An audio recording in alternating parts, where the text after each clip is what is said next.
మీ తాకట్టు బంగారం కష్టాలకి good bye చెప్పండి. వెంటనే ఎన్ గోల్డ్కి కాల్ చేయండి. దేశవ్యాప్తంగా సచివుల్లో మార్పు రాబోతుందా? వివిధ రాష్ట్రాల్లో మంత్రివర్గ విస్తరణకు ఎలాంటి కీలక నిర్ణయం తీసుకోబోతున్నారు? ఆంధ్రప్రదేశ్లో కేబినెట్ విస్తరణకు ఆల్మోస్ట్ సిద్ధమైంది. 5 నుంచి 8 నుంచి 18 మంది మంత్రుల్ని పక్కన పెట్టేటువంటి అవకాశాలు కనబడుతున్నాయనేటువంటి ఊహాగానాలు వ్యక్తమైనటువంటి పరిస్థితి. వైసీపీని తిప్పికొట్టడంలో మంత్రులు విఫలమయ్యారు అనేటువంటి కామెంట్ వస్తుంది. మరోవైపు తెలంగాణలో రాజగోపాల్ రెడ్డి వంటి వారు ఇప్పటికే బహిరంగంగా ముఖ్యమంత్రి సహా అధిష్టానాన్ని తిట్టినటువంటి సందర్భాలు కూడా మనం చూసాం. కేబినెట్ విస్తరణలో అవకాశం కల్పించాలని. మరోవైపు కేంద్రంలో కేబినెట్ విస్తరణలో భారీ మార్పులు రాబోతున్నాయి. సో తెలుగు రాష్ట్రాలకి కీలకమైనటువంటి ప్రాధాన్యత ఇవ్వబోతున్నారు. రాఘవ్ చద్దా లాంటి కీలకమైనటువంటి నేతలకు పదవులు కట్టబెట్టబోతున్నారు. దీంతో పాటుగా విద్యాశాఖ మంత్రి నూతనంగా రాబోతున్నారు అనేటువంటి ప్రశ్నలు తలెత్తుతున్నాయి. కానీ ఒక్క అంశం, భారత ప్రజాస్వామ్య వ్యవస్థలో మంత్రివర్గ విస్తరణ, మంత్రివర్గ పునర్వ్యవస్థీకరణ ఒక సాధారణమైనటువంటి ప్రక్రియగా మారిన అన్నీ కూడా ఒక సమాంతరంగా ఇప్పుడే రావడం ఒక కొత్త చర్చకు దారితీస్తుంది. అసలు 2 తెలుగు రాష్ట్రాలతో పాటుగా కేంద్ర కేబినెట్లో ఉండేటువంటి ఆ కొత్త ముఖాలు ఎవరు? ఉన్నటువంటి వారిలో దుర్వాసన పలికేటువంటి పరిస్థితి ఎందుకుంది? ఒకేసారి ఇంత విస్తరణ బాట పట్టాల్సినటువంటి సిచ్యువేషన్ ఎందుకు వచ్చింది? ఇదే అంశంపైన అంతపాటుగా విశ్లేషణ చేయడానికి ప్రముఖ రాజకీయ విశ్లేషకులు కేఎస్ ప్రసాద్ గారు అందుబాటులో ఉన్నారు. ప్రసాద్ గారు నమస్తే. నమస్తే. సో ఏపీలో కేబినెట్ విస్తరణ రెడీ అయిపోయింది. తెలంగాణలో అధిష్టానం చుట్టూ ప్రదక్షిణలు మొదలైపోయాయి. కేంద్ర కేబినెట్కి పార్లమెంట్ సెక్షన్ తర్వాతే పునర్వ్యవస్థీకరణ, అంటే మొత్తం ఊహాగానాలు ఒకేసారి కనబడుతున్నాయి. ఎలా చూస్తారు మీరు? ఊహాగానాలు కాదు, ఇవి జరగబోయేది కూడా ఇది. మెయిన్ అక్కడ ఒక దగ్గర ఒక 5 నుంచి 8 మందిని కేంద్ర కేబినెట్లో తొలగించబోతున్నారు. ఉన్నటువంటి వాళ్ళు ఇక్కడ తెలంగాణలో ఒక ఇద్దరు లేదా ముగ్గురు మినిస్టర్లు రాబోతున్నారు. కొత్తగా ఏం వాళ్ళు రీషఫ్లు ఏం చేయట్లేదు. ముందు ఉన్న భర్తీల్ని ఫుల్ చేసి తర్వాత ఏడుద్దామని ఆ చాడీల మాత ఎవరైతే ఉన్నారో ఆవిడ ఇచ్చిన రిపోర్ట్కి వాళ్ళు ప్రసన్నమై 3 భర్తీ చేయడానికి, మున్సిపల్ శాఖ, విద్యాశాఖ, ముఖ్యమంత్రి గారి దగ్గర ఉంది కదా హోంశాఖతో సైతం. హోంశాఖలో ఏముంది, అది 2 పీలికలు చేసి లా అండ్ ఆర్డర్ ఆయన దగ్గర పెట్టుకుని మిగిలిన ఎవరికి ఉపయోగపడిన హోంశాఖ ఇస్తారు ఒకరికి. ఎవరినో ఒక స్టాండర్డ్ అయిపోయింది ఇప్పుడు, ఒక ఆడపిల్లని ఎతికిస్తారు, అంతకన్నా ఏం లేదు. ఓకే. సో నెక్స్ట్ ఆంధ్రప్రదేశ్కి వచ్చేసరికల్లా మనం మొన్న చర్చించుకున్నట్టే లోకేష్కి కూడా పట్టాభిషేకం చేసి ఒకేసారి 18 మందికి, అయితే అదేదో కొంచెం నెక్స్ట్ ఉగాది దాకా మెల్లిగా లాగి రేపు దసరాకో లేకపోతే ఉగాదికో అనే దగ్గర ముందు రీషఫుల్ చేద్దామా అన్నది ఒక హిడెన్ ఎజెండాగా నడుస్తుంది. అసెంబ్లీ సెక్షన్స్ తర్వాత కేంద్ర కేబినెట్ అయిపోయిన వెంటనే ఇక్కడ దీనికి ఉంటుంది. అక్కడ ఎందుకంటే క్యాస్ట్ ఈక్వేషన్, ఇక్కడ అన్ని క్యాస్ట్ బార్టర్ సరఫరా ఉంటుంది తెలుగుదేశం నుంచి. ఓకే. అక్కడ ఎవరికి ఇస్తారో చూసి శ్రీనివాసవర్మకి అయితే గ్యారంటీగా ఎత్తేస్తారు, అందులో డౌట్ లేదు. అందులో వాళ్ళు క్వశ్చన్ పేపర్ లీక్ చేసాడు. మేము షిండేని రెడీ చేస్తామని ఇండికేషన్, దానికి తగ్గట్టు పవన్ కళ్యాణ్ కేబినెట్ సమావేశాలకు వెళ్ళకపోవడం, ఇవన్నీ శుభసూచికలకి.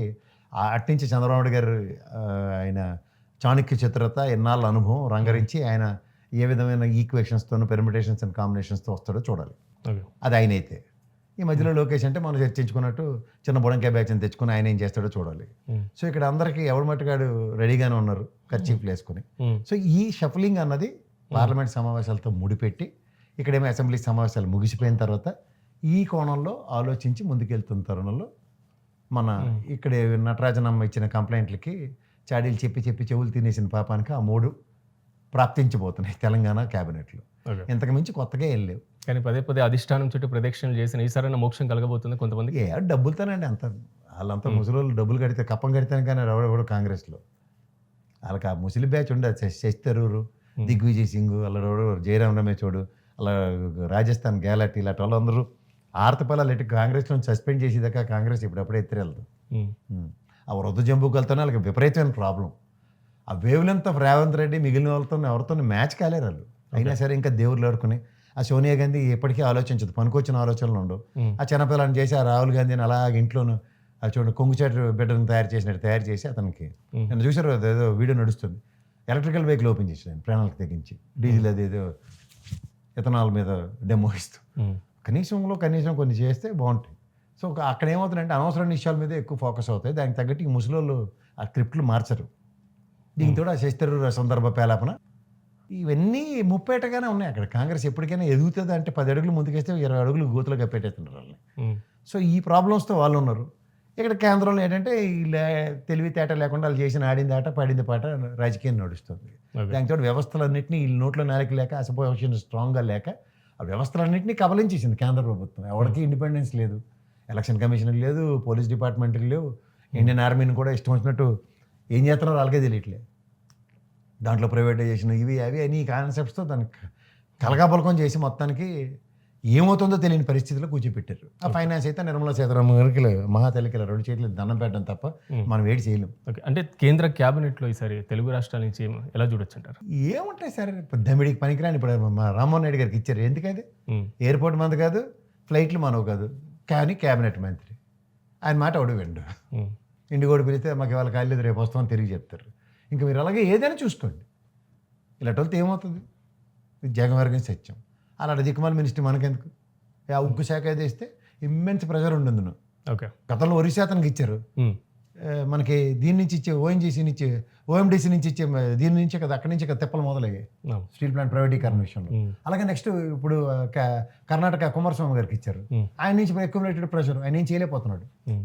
సో దీనివల్ల ఏమవుతుంది అంటే cost of Vizag steel plant. అలాగే ఆంధ్రప్రదేశ్ నుంచి ఒక క్యాబినెట్ మినిస్టర్ ఉక్కు శాఖ మంత్రి ఉన్నాడు అనుకోండి, తొక్క తీస్తాడు. ఓకే, అట్లీస్ట్ మనం ప్రొటెక్షన్ నువ్వు అమ్మించి పెట్టరు బాబు అని అడుగుతారా అడగరా? అలాగే ఉంటుంది. అంటే పోర్ట్ఫోలియోని డిమాండ్ చేసేంత లేదా అది అడిగి సాధించుకునేంత తెలుగుదేశం పార్టీ ట్రై చేసే అవకాశం ఉందంటారా? సార్ ఇక్కడ ఏదో ఒక లొసుగు రాజకీయం నడుస్తుంది సార్. అసలు లేకపోతే చంద్రబాబు గారికి ఉన్న వీటో పవర్కి ఎంత దరిద్రమైన అడ్మినిస్ట్రేషన్ ఏంటండి, ఎంత నీచంగాను. ఆ కేంద్రం చుట్టూ దేవురులాంటి పెట్టి ఈయన శాసించే స్థాయిలో ఉండి కూడా మమతా బెనర్జీ పట్టుబట్టి మరి రెండు రైల్వే శాఖల్ని మమతా బెనర్జీ గతంలో తీసుకున్న సందర్భాలు చూసాం మనం. సో దినేష్ కుమార్, మమతా బెనర్జీ ఇద్దరు చేసిన పట్టుబట్టి. సో ఎందుకు అలాంటి శాఖలు కేటాయించుకోవడం, రాబట్టుకోవడం లేదు? ఇతనికి చేతన అవట్లేదు. ఇతను ఏదో ఉంది ఆబ్లిగేషన్తో రోజు ఇతన్ని థ్రెటన్ చేసే పరిస్థితిలో ఉన్నాడు. అందుకని ఎక్కడ అడుగు ముందుకు పడట్లేదు. సదంటే మనకి ఇలాంటి సిచ్యువేషన్స్లో ఎట్లా ఉండాలి? మన 21 స్థానాలతో పదిలంగా ఉన్న ఆ కేంద్ర ప్రభుత్వానికి మనకు సైడ్ నుంచి మనకి కనీసం లేకుండా దమిడికి పనికిరాని 3 సహాయ శాఖలోను 2 సహాయ శాఖలోను ఒక కేంద్ర కేబినెట్ హోదా మినిస్టర్ ఇస్తే ఏం లాభం? ఆ 3 ఉపయోగం లేనివి. ఓకే, పెమసాని గారు ఏమో గుంటూరు రోడ్లు ఎక్స్పాండ్ చేసుకోవడానికి ఆయన వాడుకుంటుండు. ఆ శ్రీనివాస వర్మ ఆయన ఆయనకే ఇంట్లో ఒకటి సత్య ఒకటి ఈయన ఒకటి 2 గుదిమండలు రాష్ట్రానికి. సార్ చాలా కాలం తర్వాత ఇప్పుడు మనం హోంశాఖ, ఆర్థిక శాఖ, రక్షణ శాఖ ఇలాంటి కీలక శాఖల చుట్టూ లేదా ప్రధానమంత్రి, ముఖ్యమంత్రుల సీట్ల చుట్టూ ఒక హాట్ సీట్గా మనం చూస్తూ ఉంటాం. కానీ ఈ మధ్యకాలంలో విద్యాశాఖ చాలా పెద్ద హాట్ సీట్గా మారిపోయింది. కేంద్రంలో అలా కనబడుతుంది కూడా అదే ఉంది. హోంశాఖ ఆయన కూడా రాజీనామా చేయమని రోజు ప్లకార్లు పెట్టుకుని తిరుగుతున్నారు అక్కడ పార్లమెంట్లో పిల్లల్ని కొట్టిన పాపానికి. సో ఇక్కడ మీకు ఒకటే గుర్తుంచుకోండి సార్, తెలంగాణ అదృష్టం చేసుకుంది ఆ విషయంలో. ఎవరైనా రాజీనామా చేయమని అడగట్లేదు, ముందు పదవులు ఏడరా బాబు అని బతిమారుకుంటారు. కానీ సరే ఎవరో ఒకరికి కేటాయిస్తారు అంటున్నారు మీరే. 3 కేటాయిస్తారు. 3 ఇంకా షాడీలు చెప్పలేని చెప్పేసింది ఆవిడ పెద్దవిడ. తెలంగాణ పెట్టుకుంటే ఏమవుతుందో ఆవిడకి బాగా తెలిసింది. లాస్ట్ మూమెంట్లో మడతడిస్తారు కదా రాజ్యసభ. సో ఆ భయంకి నేను చెప్పిన చాడీలు చాలా సార్ ముందు పదవులు ఇవ్వండి అని చెప్పింది. ఓకే, ఒక మంచి చాడీ చెప్పింది, అంతకన్నా ఇంకేట్లేదు. అంటే విస్తరణకి ముందు ఉన్నటువంటి మంత్రివర్గంలో ఉన్న సభ్యులు, విస్తరణ తర్వాత వచ్చేటువంటి మంత్రివర్గ సభ్యులు అంత ఎఫెక్టివ్గా మారేటువంటి ఛాన్స్ ఏముంటుంది? ఏముంటుంది సార్, పనికొచ్చిన శాఖలు ఎవరిదైనా ఉంటే పని చేస్తారు. ఎవడైనా దమ్మిడికి పనికిరాని శాఖలన్నీ ఇచ్చి ఆదాయ వనరులు లేని శాఖలన్నీ ఇస్తే ఎవడు పని చేస్తాడు? పర్యావరణ పరిరక్షణ శాఖని ఇస్తాడు. వాడికి ఏటి ఉపయోగం? మరి ఏం పరిరక్షించేస్తాడు? ఒక పక్క మొన్న ఏదో ఆటమిక్ ఎనర్జీకి 80,000 చెట్లు అన్నీ కొట్టి చేస్తే మరి పర్యావరణ మినిస్టర్ ఏడు చేస్తున్నాను మనం అడగం. చెట్లు కొట్టదని చెప్పగలరా క్యాబినెట్లో ఉండి? అలాంటి పనికిమాల శాఖల్ని ఇన్నోవేటివ్గా కనబడి ఐన్స్టీన్లో కనిపెట్టి ఇస్తున్నారు వీళ్ళకి. ఒకసారి ఏపీ విషయానికి వెళ్దాం సార్. ఏపీలో క్యాబినెట్ మార్పుల్లో కీలకమైన శాఖలు ఏమైనా మార్పు ఉండే ఛాన్స్ ఉంటుందా? ఉన్నాయి. అక్కడ హోమ్ మినిస్టర్ గారికి థ్రెట్ ఉంది, రెవెన్యూ మినిస్టర్కి థ్రెట్ ఉంది. అనగానే సత్యప్రసాద్ ఫస్ట్ ఎత్తేస్తే అతను ఎత్తేస్తారు హోమ్ మినిస్టర్. నేను ఇద్దరు గ్యారంటీ. ఓకే, వేరు మినిమం. ఎందుకు అంత ఎఫెక్టివ్ మేనేజ్మెంట్ లేదండి. విపరీతమైన అపవాదులు మోస్తున్నారు. ఆవిడ ఎంతసేపు జగన్మోహన్ రెడ్డి గారిని తట్టుకోవడానికే సరిపోతుంది ఆవిడ టైం అంతా.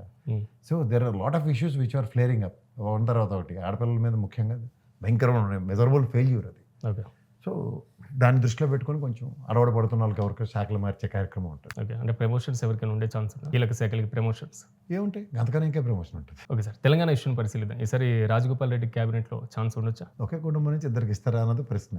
ఓకే, వాళ్ళకి అటుపక్క బాణం తిప్పాడు కదా రేవంత్ రెడ్డి. ఆ తొంగతులతో తగులాడుకొని వస్తున్నారు వాళ్ళు.